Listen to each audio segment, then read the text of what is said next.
Good morning, my friends, from a beautiful sunny day here in Spokane, Washington. Today, I want to go ahead and get that thing running. Maybe driving, I don't really care. Like I've said a couple times, with this latest build on the car, with the motor build, engine respray, the tub, all that good stuff, I'm not in a massive hurry to get it done. Here's our beautiful engine harness that we redid yesterday. We included every single sensor, oil pressure, flex fuel, EBCS, boost, everything into this harness. So we're not gonna have any random dangling wires laying around. Very, very proud. Honestly, very, very proud of how the harness turned out. If you guys have been watching the channel for a while, you know I have always said I suck at wiring. I'm not good at it. I hate it. And now I'm getting a lot more comfortable with it. We have done so much wiring on this car. We've extended multiple harnesses, and it seems like we're getting it all figured out slowly but surely. So if you hate wiring, just know that if I can figure it out, I'm sure you guys can figure it out too, because it don't make sense to me, but we're getting it. So checklist of what we need to get done on the car today. Engine harness on and plugged in. Finish up a couple little things with the Hull Tech. We have to replace the ABS pump. I guess we don't need to do that to start it, but core support goes back on, intercooler piping with the intercooler, fluids, do one more check over, and go ahead and knock out the first start on the all-wheel drive Type R.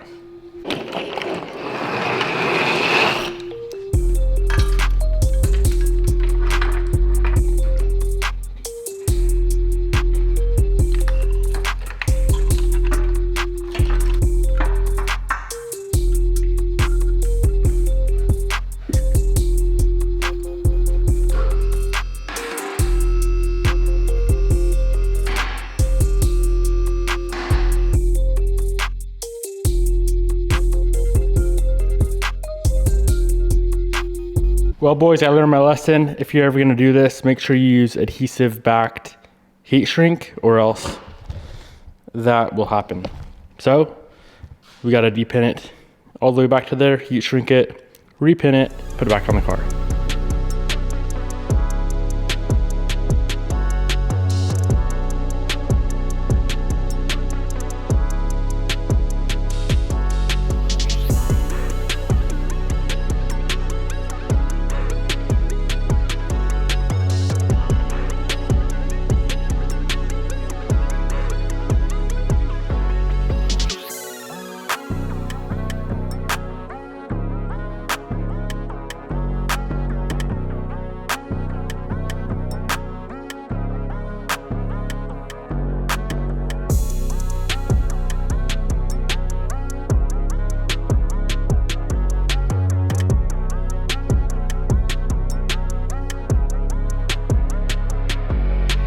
Now this, my friends, is what I think an engine harness should look like. So we have the loom way back there, and that's the only thing you can really see. You can see, of course, the injector pigtails, coil cover is on, and that covers the loom and all the coils.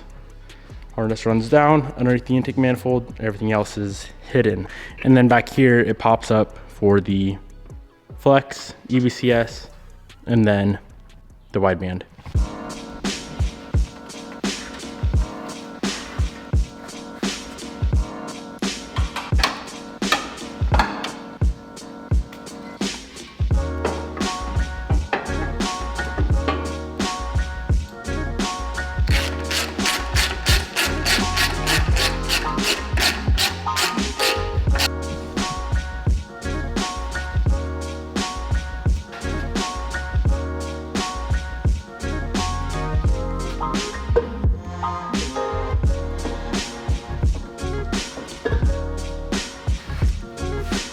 Well, friends, safe to say I am a little bit nervous right now. It was different with a stock motor, which I didn't care about, but with a very expensive motor like we just put in the car.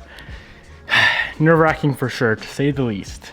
But I'm gonna put it on the ground, get some gear oil and engine oil in her, and then just start priming stuff. Make sure we get oil pressure, make sure our wideband's gonna read properly. Of course, the most important thing on a first start is oil pressure, so I'm gonna crank it till we get oil pressure.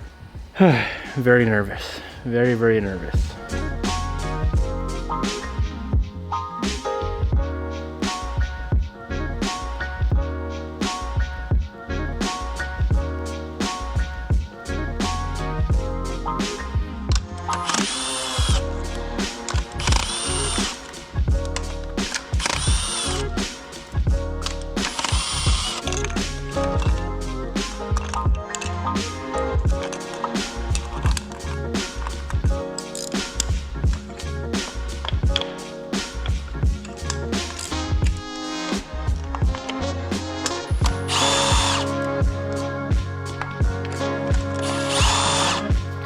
All right, boys, plugs are out, so she'll crank a little bit quicker. It should crank. Fuel pumps are disconnected, so we're not building fuel pressure. Goal right now, just to build oil pressure and then go from there.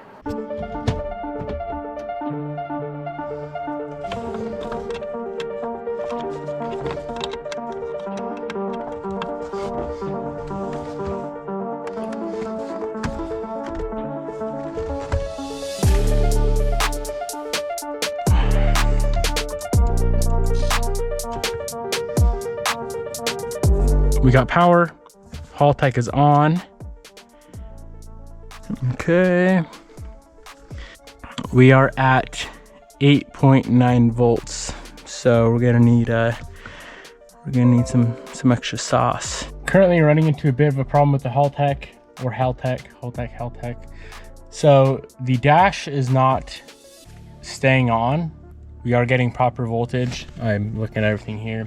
We're getting proper voltage to the ECU itself, but the dash will turn on and then shut off. It did stay on for a few seconds and it showed 0 volts on the dash, but in the Haltech software, the ESP, it was showing 13 volts. So I'm trying to update the dash now, and I'm running through all these cool different dashes we can do.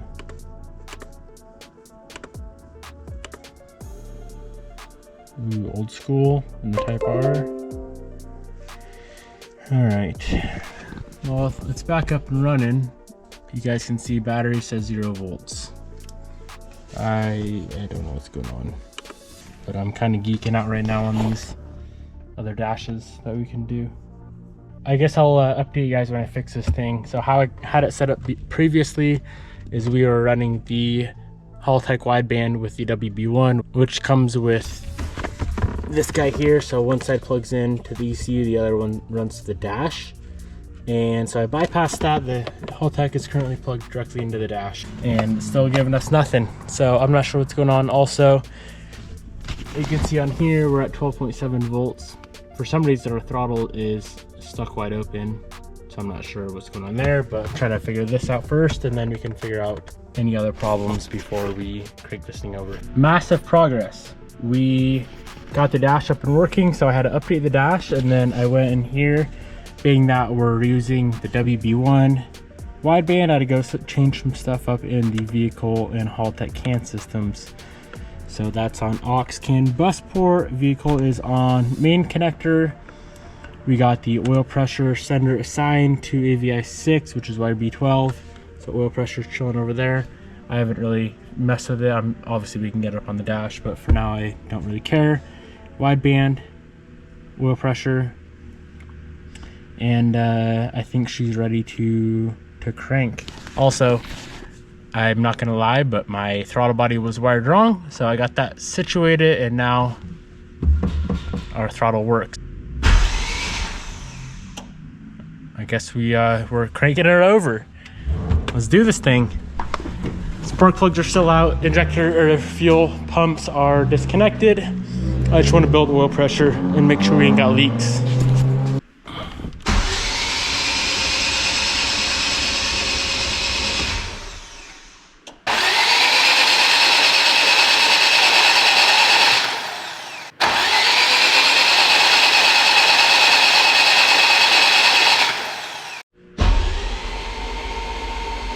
All right, battery's going dead, but it went up to 45 psi on oil pressure, and so that is of course sufficient. I need to get a jump pack on this thing, and I think I'm gonna try and start it up. But before we do that, we do need to figure out this map sensor. We're having a little issue here, and it's reading like 7 pounds of vacuum with the car off. It is scaled properly. I did briefly check the wiring. It's actually the next day, so I briefly checked the wiring last night and it appeared fine. It's a Haltech 4-bar. It's pinned properly from what I can tell, so I'm gonna check pin again. 1 is ground, 2 is signal, 3 is power, which is a 5 volt. I'm gonna double check it again and get to the bottom of why it's reading 7 pounds of vacuum with the car off. It should be as close to 0 as possible, but from what I can tell, everything else with the car is ready to go. All right, hopefully we have proper voltage. Shoes on the battery charger all night. All right, so I looked over the car, couldn't really find anything wrong. There was one ground that was mounted to the trans, and I did not get the powder off of there, so I cleaned that up. We're at negative 1.4 right now, which of course is a whole lot better than, what was it, negative 9.9. By negative, I mean vacuum. So right now, like I said, 1.5 pounds of vacuum is what it's showing.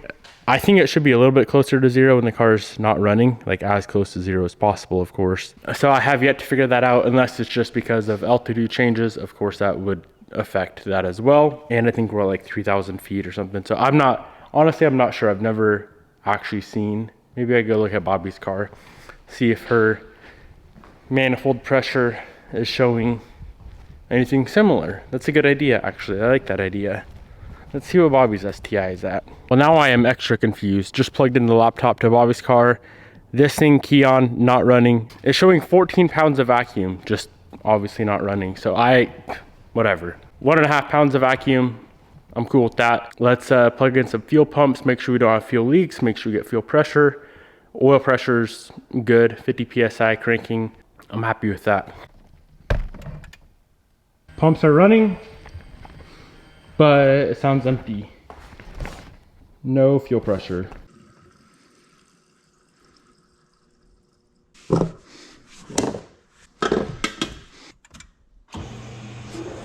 All right, that's fuel pressure. Oh yeah, right up to 35 PSI, good to go. So all the things that we care about are reading. Wideband 13.3, oil pressure's right here. I'll crank it, see what it goes to. 45, 50 PSI of oil pressure. So I'm gonna say, let's go ahead and slap the plugs in, coils in, hit our first start, make sure nothing catastrophic happens, which I'm very, very confident that we'll be good to go. And then I'm gonna put water in the car. I'm not so sure the the fan is hooked up properly. I'm trying to figure out a way to just trigger it manually through the Hall Tech to make sure she's gonna work before we go ahead and do some heat cycles.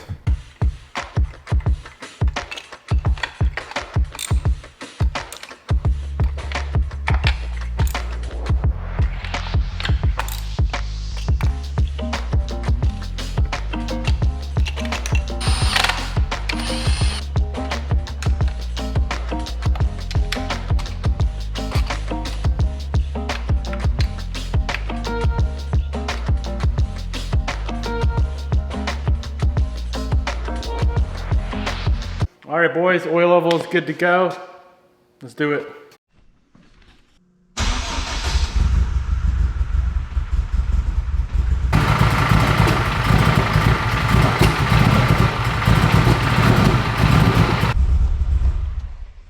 Well, she fired right up. I forgot a data log, so I'm gonna data log it this time around. Oil pressure looked fine. It was idling pretty low, but I didn't let it run for very long, so let's data log this girl. All right, so the quick data log, it is just F6. You can see up here, PC log, no oil leaks.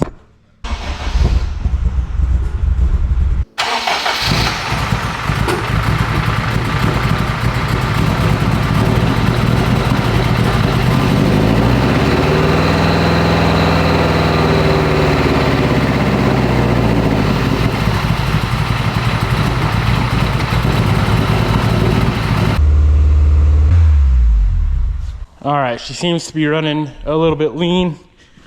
Pretty freaking lean, if I'm being honest. It sounds lean too, so I'm not gonna run it until we can adjust.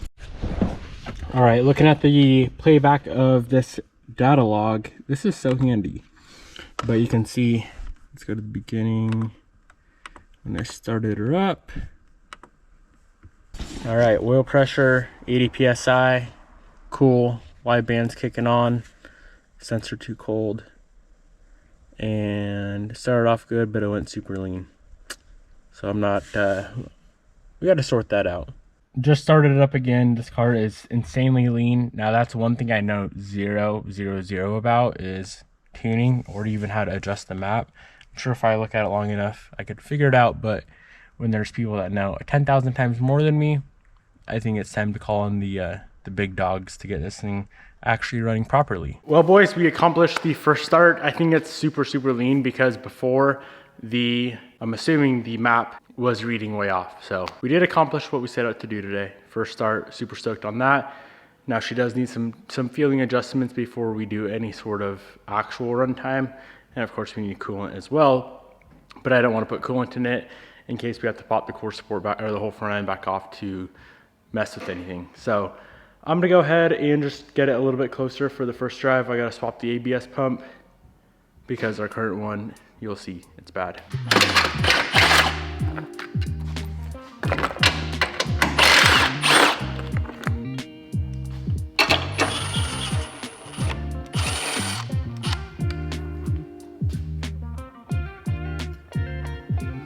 Nice.